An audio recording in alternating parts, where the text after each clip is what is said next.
Hello and welcome to Stampscaping 101. We're going to do a little stamp along with some Stampbord here. We have three pieces of the 1 by 2 inch boards. You can find this on Dick Blick or whatever under the name of Claybord Art Tiles. That's a Claybord with a B-O-R-D. And we're going to do a triptych, a pseudo-triptych type of thing. I've done these videos in the past, but you would just look it up under Stampscapes Stampbord here on YouTube.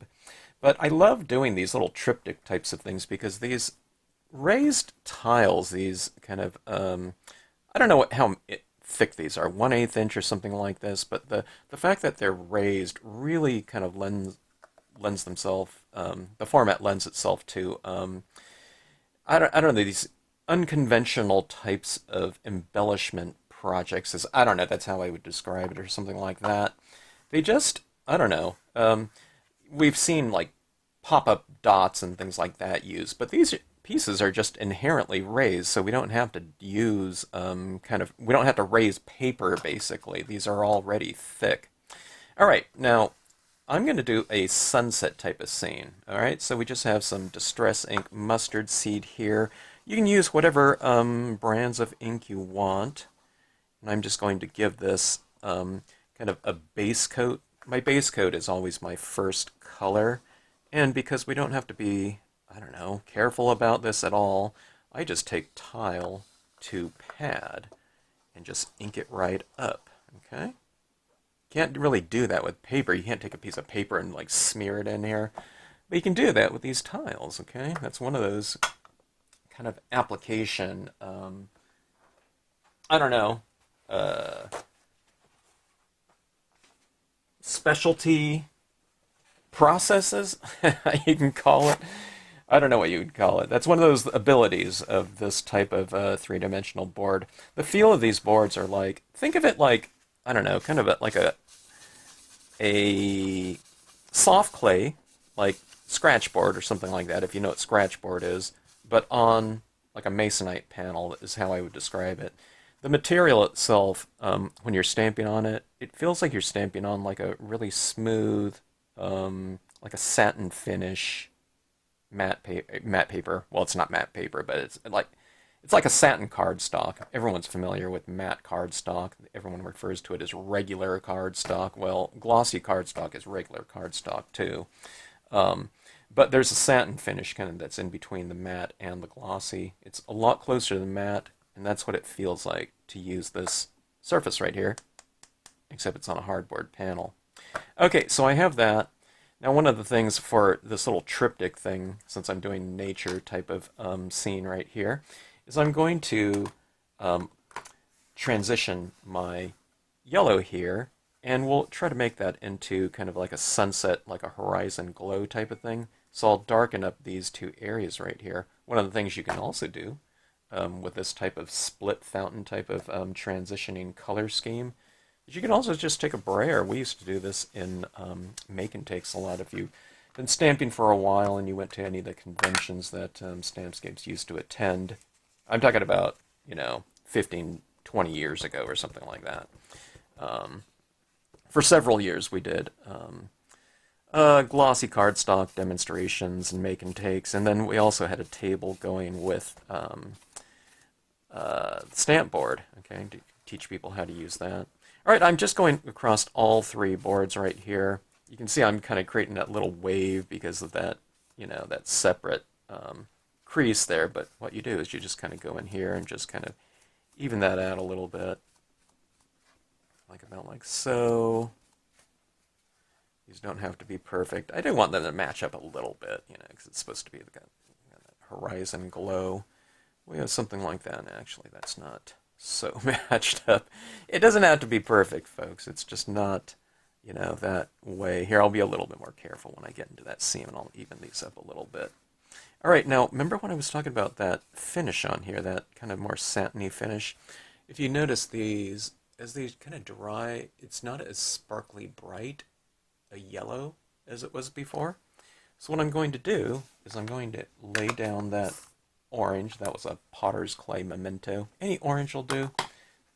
I wouldn't mix and match your things. I wouldn't use like a a dye-based ink, and then like an oxide and a pigment ink, you know, for your 3 different colors here, or however many colors you add to this. But, you know, I mean, I'm sticking to dye-based inks, and you can mix and match. I'm using some Distress inks right here, Ranger, and I'm using some Memento here. Okay. All right, so see that? I'm adding that yellow back in there. It's kind of giving me a little bit of a stronger glow again. Okay, so you can kind of layer it.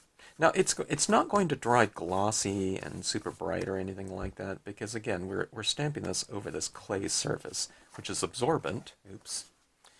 And it's kind of soaking into the board, and the more it soaks into the board, and it does that immediately, but it also keeps doing that over time,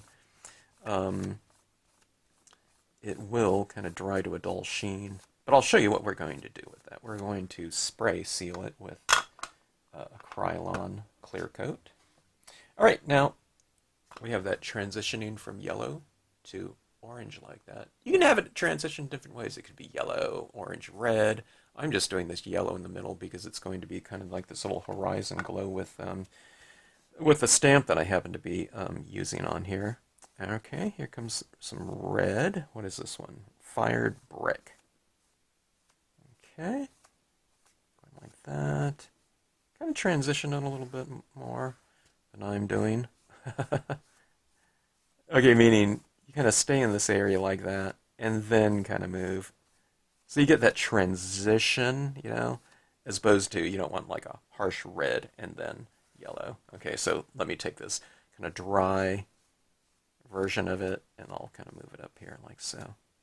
All right, let me get a little bit of that right there on the seam. Sometimes these boards are a little bit higher or lower than the other ones, so you just kind of break it apart and then get into those corner sections like that. This is real similar to a preschool and kindergarten project that I did. Sometimes the teachers would, I don't know, hear or whatever that from other parents that I'm a rubber stamper or whatever, and sometimes those teacher would ask me, okay, you know, would you like to do the like the Christmas project, you know, for the kids to do a project and, you know, for them to give to their parents. And I did that for a couple Christmases. I did a piece of Stampbord in each class because kids love like those 3-dimensional things like that. And we were able to make pins and magnets out of them. Not pins, but actually magnets, like refrigerator magnets. So I got some adhesive magnetic stripping, and we put it on a little bit of a matte, you know, paper of their project, and then they put a little magnet on the back of it. But we transitioned these colors like this. It wasn't a triptych that we did. We did a single tile 2x2, but they added, you know, they blended their colors themselves. I didn't touch their cards, and they did it in blues, and then they did all the scratching techniques on it again by themselves. I just showed them what to do, and they did it fine. So you can do it. If you're a preschooler, you can do it too. All right, now I'm just adding some brown. See that kind of transitioning tone? It looks kind of like a sunset type of thing, scenario. All right.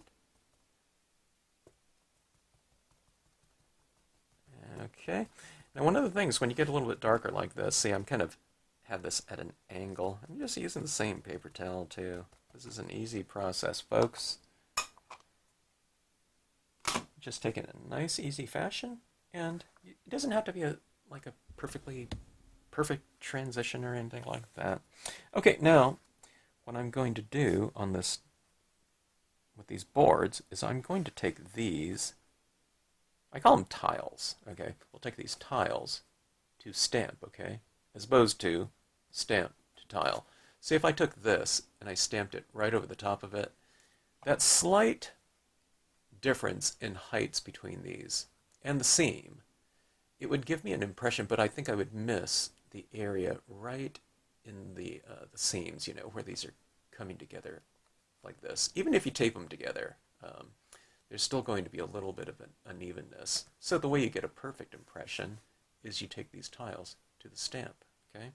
All right. So I think you can do this in dye-based inks. All right, but I think I'm going to use my Brilliance Black. You can probably use like a clay or something like that. This is an absorbent surface right here, so it should dry. But dye-based or pigment ink, whatever you want to do, okay? All right, this is my little lakeside cove from nature set number 9. All right. I'm going to kind of blot off the bottom of this a little bit. Sometimes in my stamps, I like to kind of blot off the edges if it's kind of a transition zone, if you see these dots kind of blending out like they would on a cloud like this, where there's a lot of texture, you just kind of blot it off around the edge before you stamp it out, and that gives you a really nice and graceful transition on the side, or where those dots are.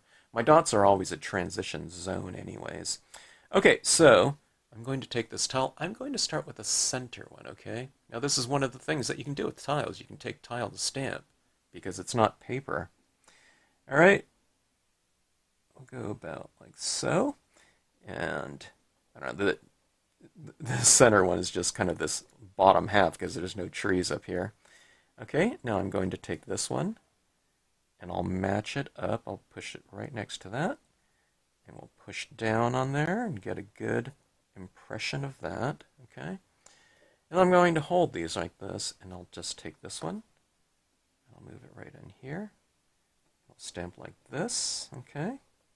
Yeah, it takes a tiny bit of coordination, not too much though.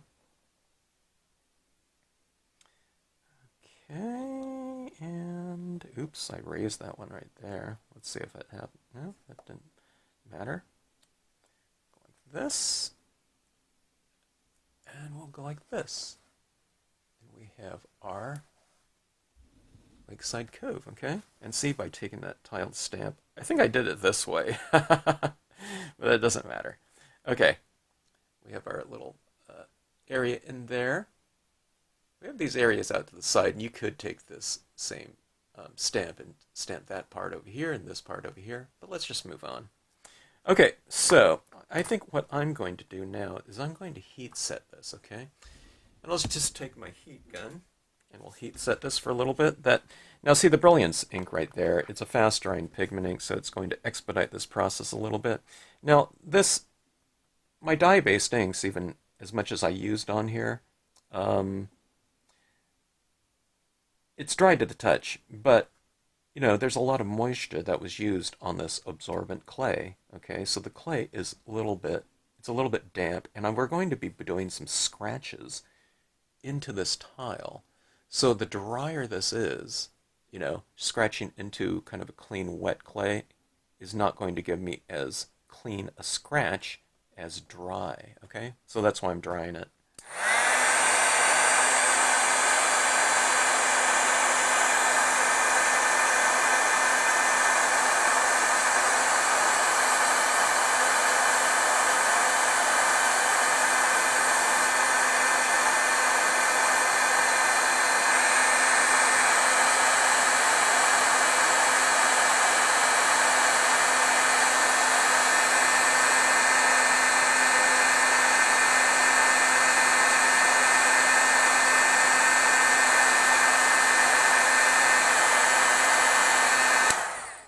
I was just thinking about something. I think it might be interesting to get a little bit of extra foreground in here too. So why don't we, while we're doing this, let me take my Reed stamp from that same set, and let's see.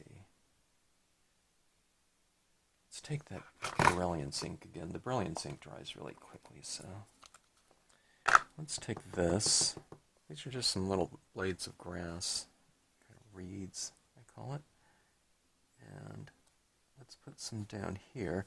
I like to put them on kind of the corners of my scene like that. Okay, it kind of frames things off. I usually don't do it in the center because I like to leave kind of a little visual passageway into the scene. But by doing that, suddenly we've created depth in a scene by having something really close to you in addition to the far. So you have background and foreground now. Just easy, I don't know, a couple impressions on each side.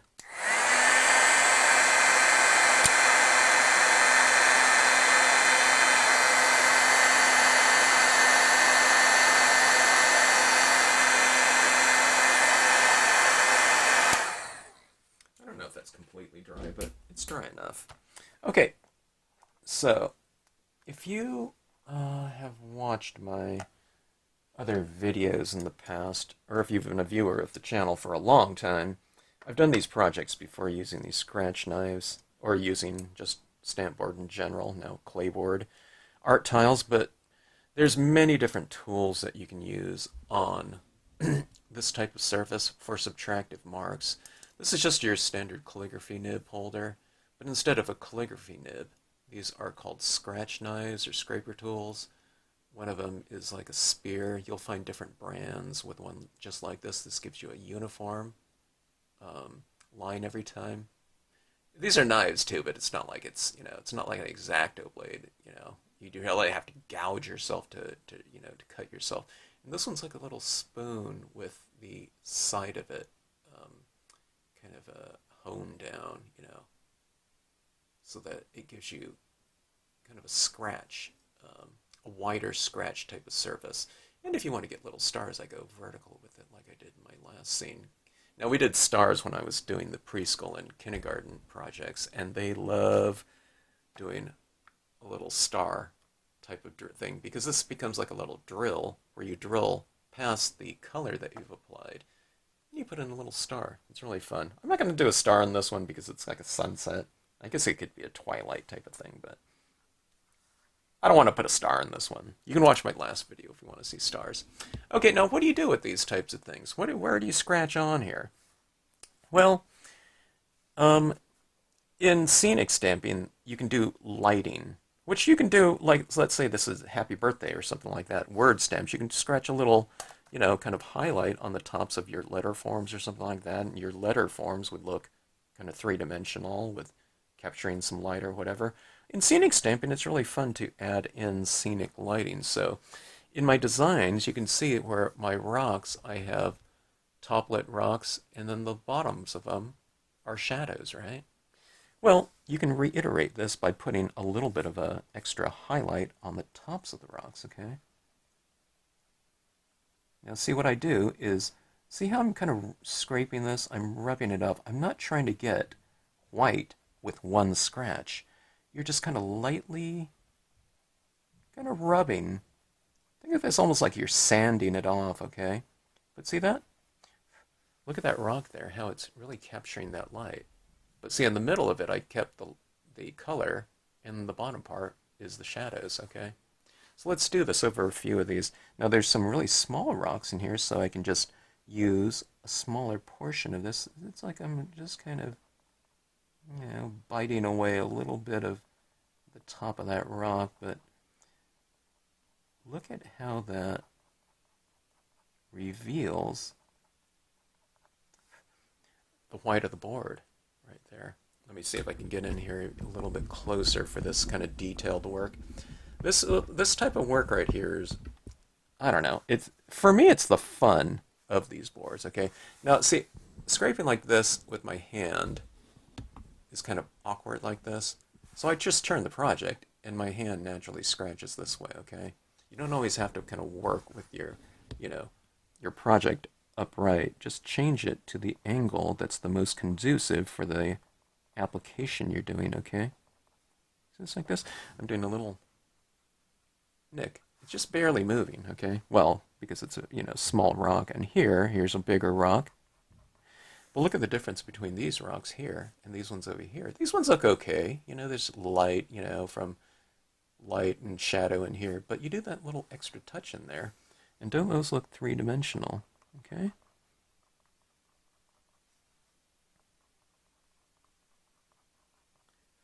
Just don't try to do it in one scratch, okay?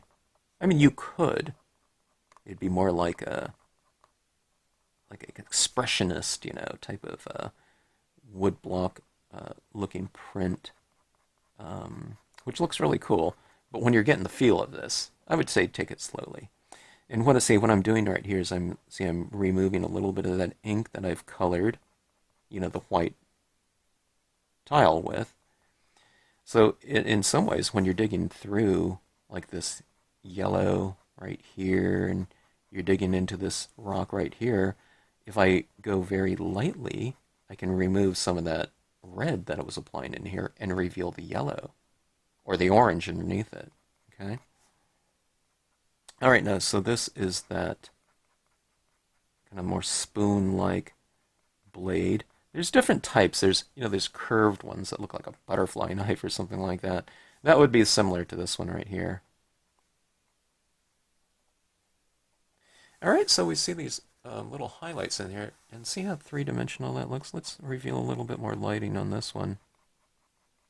Look at that three-dimensional little rock there. No one will know how you did this, that hasn't seen this or done this type of thing before. They always say, well, first of all, if people see these mounted on a piece of paper, they think that someone has mounted like paper on top of these boards. They don't think of it's, like a clay surface that you can stamp on. So there's always curiosity about that. That's the comment that I got most frequently back when I used to demo this a lot. People would say, yeah, I sent a card out to someone, they wanted to know how it was done. Everyone always said, anyone that they ever sent it to, they want to know how it was done. Okay, now these are some blades of grass right here. Remember highlights? This is my sharp one right here, okay? Changing it in the angle conducive for the mark that I'm doing, okay? Now I'm just going to do a little nick cut. If I don't stay right on the blade of grass, that's fine, okay? But watch this. I'm just going like this, and I'm going like this.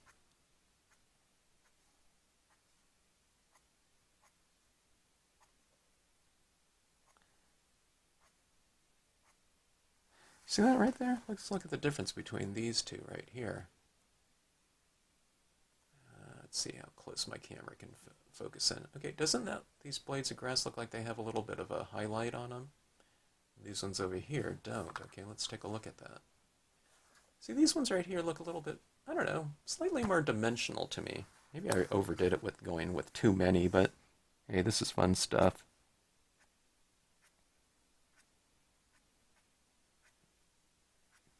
All right, so see that right there? It's almost like a wood carving or something like that. Okay, let me show you some other techniques on here. Here, I'll show you a little nick cut. Let's say this lighting is coming from right in here. I can do a little nick cut on some of these background trees like this. I don't know if you can see it. This is a really subtle little thing that I'm doing right here, but it just kind of makes those background trees slightly more three-dimensional. All right, now we have this area down here. Okay, this is water. I think that looks fine as is, but let's change things up a little bit. Let's take a fiber brush. Fiber brush are these fiberglass hairs in this. This is kind of retractable like that. You never want to have it too far out because these are glass hairs. If you start scratching like this, they're going to start cracking because they can bend. You don't want to bend them, so you only want that sticking out about like so. And this is like a piece of, think of it like sandpaper on a wand or something like that, okay? You're not going to see anything with one or two swipes, okay? You can see a little bit. See that? How it's starting to reveal some of the white underneath, but let's put like a little horizon, like a shimmer on this. Now see this right here? See, I'm just taking off a very little amount. Don't go like this and say, I can't see white, okay? See, I'm just removing a little bit of like a powdered removal, which is a tiny amount of that surface clay with each swipe, okay? I might not want to remove everything down to white. I might want to just remove a little bit, okay? And you can do this with blades too if you want kind of a sharp removal. This is kind of a real soft removal. It's like a little brush.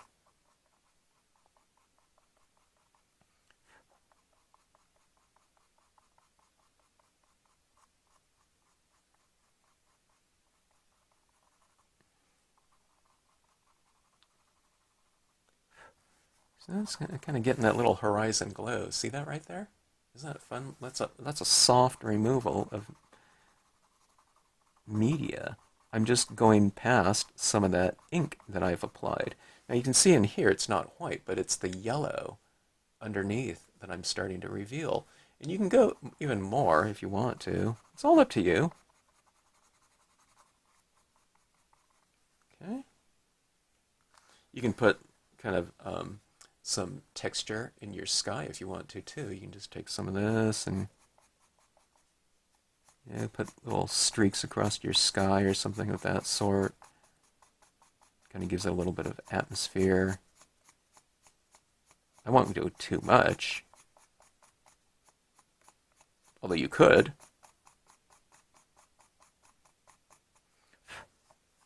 See that kind of little atmosphere in the sky? I don't know if you can see it. I can go, a little bit more, something like that. Match these up a little bit.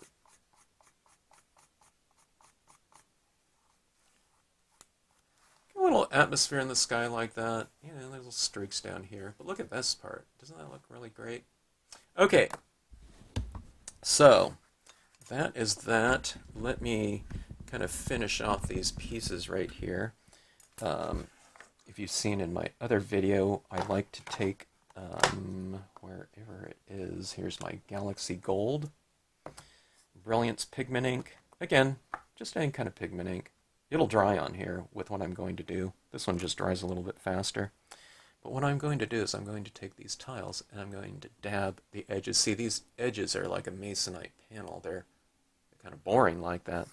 So what I like to do is, in pigment ink, I like to get that gold edge. Look at that gold edge on there. And sometimes if I press into here a little bit, I'll get a little bit of it on the front side of it too.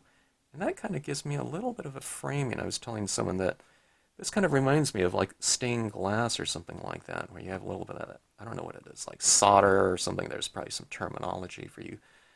Stained glass makers can, I don't know, make a comment in the comment section, but when you do that, see that kind of gold edge like that? And see, I kind of pressed into it a little bit, so it kind of frames off that one panel. But look at the side of that panel now. Here's what this looks like otherwise. I don't know, I find this much more, I don't know, complete, maybe. I just re-inked my Galaxy Gold and it's sopping wet on here. Okay. Now we're going to spray seal these too, so that's going to expedite the drying process. I would really spray seal these thick with a triple thick Krylon, but I'll just use the Krylon UV. All right, there's my center one like that. Okay. You see, I'm touching the middle of these things. These things are dry right here.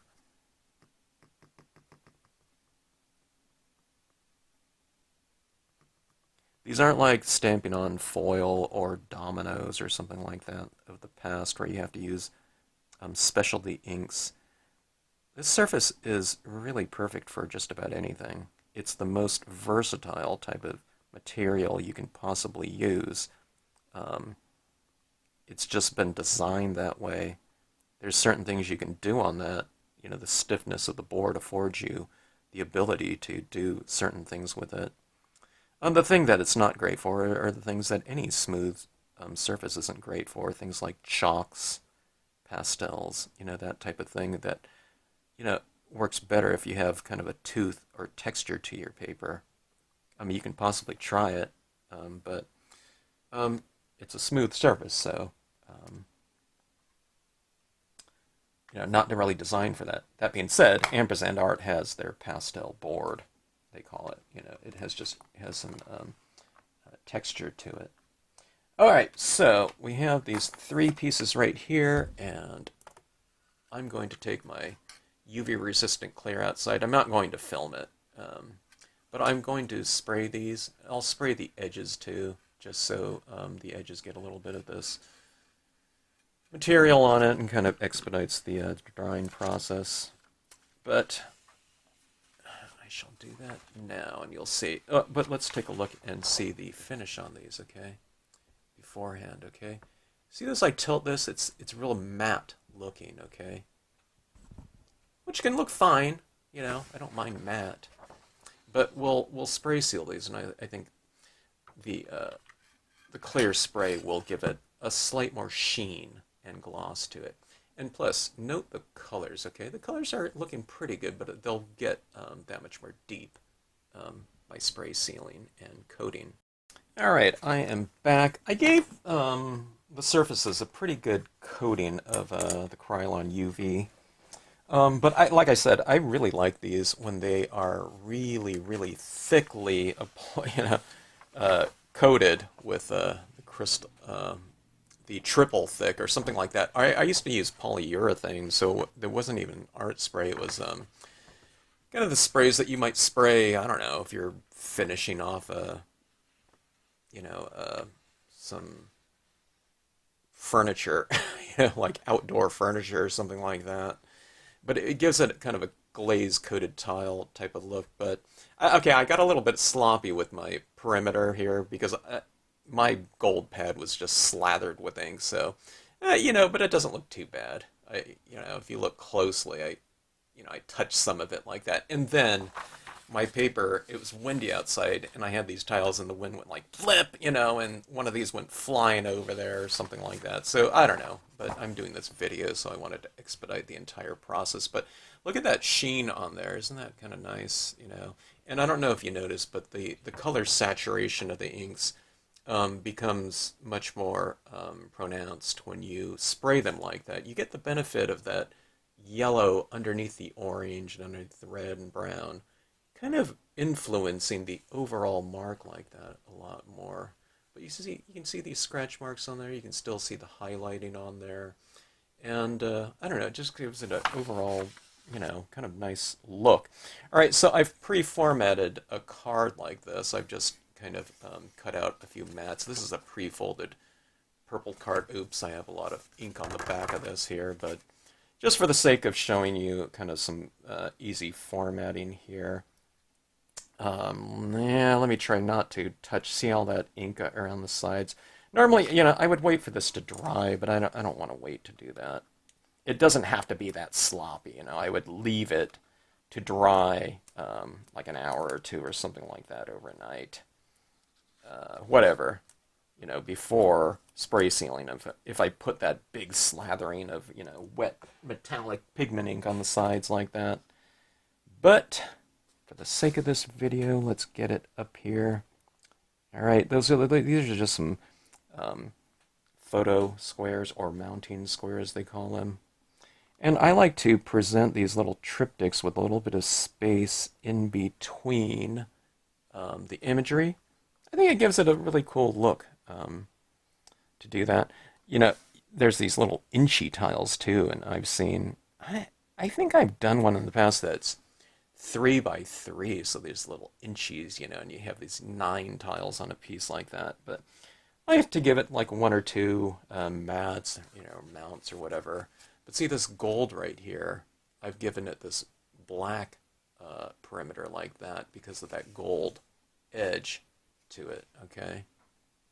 And then I have this gold foil. I thought that might be kind of cool to use as a mat. And, all right, this is the only color of pre-folded card I had in this size.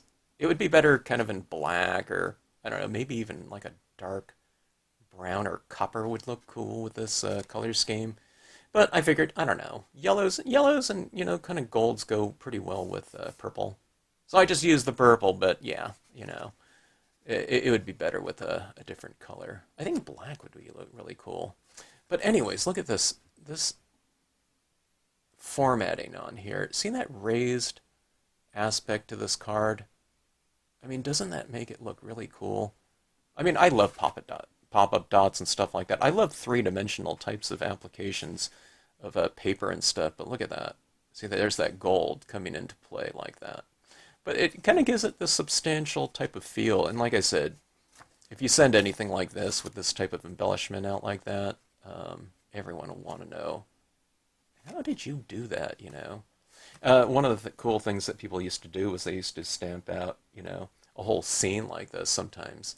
And they would take like, they called it spotlighting. They might just stamp like a piece of this corner. So the rest of this is just, you know, on flat cardstock or something like that. But they would do like stamp this part on there, and then they would put that piece over, you know, the black and white scene. They would call it spotlight. And you can do a couple little spots like that. Or it can just be your word stamp or something like that, you know, is on something like this. You can do a scene like this in blues or something like that, you know, on a bigger card. And then on the stamp board or Claybord Art Tile, you can put, you know, the word, you know, Merry Christmas or whatever in there. So you can do little things like that. You can have these little things popping off like that for, I don't know, kind of dramatic impact and whatnot. Look at this on the mirrored foil. Kind of reflecting. Let me see that right in there? That's reflecting this edge like that. That's pretty fun. So I don't know, it opens up some different possibilities in terms of that three-dimensional aspect of it, the stamping ability, and the different media combinations you can use on here. I think this will look great with some glitter down here in the you know, little sparkles in the water, paint pens, gel pens, glitter pens, anything like that. They used to use this with the UT, you know, that ultra thick embossing things. You can take these tiles like this. If you didn't watch my previous video, I mentioned that, you know, those crocodiles, you can punch a hole into these types of things. Not on the card, but I'm saying on these little tiles. And you can make Christmas ornaments out of them. The square ones you can, you know, do